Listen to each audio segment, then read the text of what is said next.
বাংলাদেশের জাতীয়তাবাদী দল ঢাকা মহানগর দক্ষিণের সম্মানিত সদস্য সচিব কথাই বলবো, সেটা হচ্ছে আপনারা সকল ব্যক্তি এখানে ভালোবাসার বহিঃপ্রকাশ ঘটবে 12 তারিখে। উপস্থিত আজকের পথসভার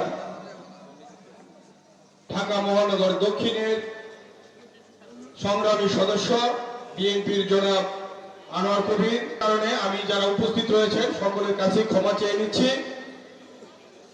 দেখেন, এখনো পর্যন্ত আমরা যেটা দেখছি যার যার মতো সবাই নির্বাচনের প্রচারণা করছে, কিন্তু আমি গতকালকে যে কোনো একটা টিভি চ্যানেলের সাংবাদিকের কথার মাধ্যমে আমি অবাক হয়েছি। যে কোনো একজন প্রার্থী বলেছেন যে নির্বাচনী ফিল ঠিক নয়। আমি তো দেখছি তারাও নির্ভয় নির্বিঘ্নে তারা প্রচারণা করছে। এখনও পর্যন্ত আমি মনে করি আমরা আমাদের নৈতিক দায়িত্ব থেকে দায়িত্ব পালন করে যাচ্ছি, কারণ সমগ্র জাতি এলাকার মানুষ একটি সুষ্ঠু ভোট চায়। সেখানে আমাদের রাজনৈতিক দলের নেতৃবৃন্দদের নৈতিক দায়িত্ব আছে, সেখানে আমরা পালন করছি।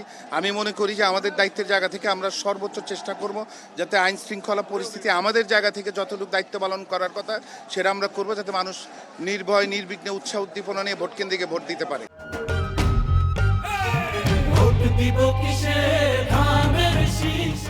আমি এলাকার ছেলে, এলাকার অলিগলি, এলাকার মানুষকে আমি চিনি, এলাকার নির্দিষ্টভাবে এলাকার সমস্যা আমি জানি। 5ই আগস্টের পর থেকে মহল্লায় মহল্লায় আমি গিয়েছি, এলাকার মানুষের সাথে কথা বলেছি। আমি রাত দিন এলাকার মানুষের জন্য কাজ করব। আমি এলাকার মানুষের কাছে দায়বদ্ধ।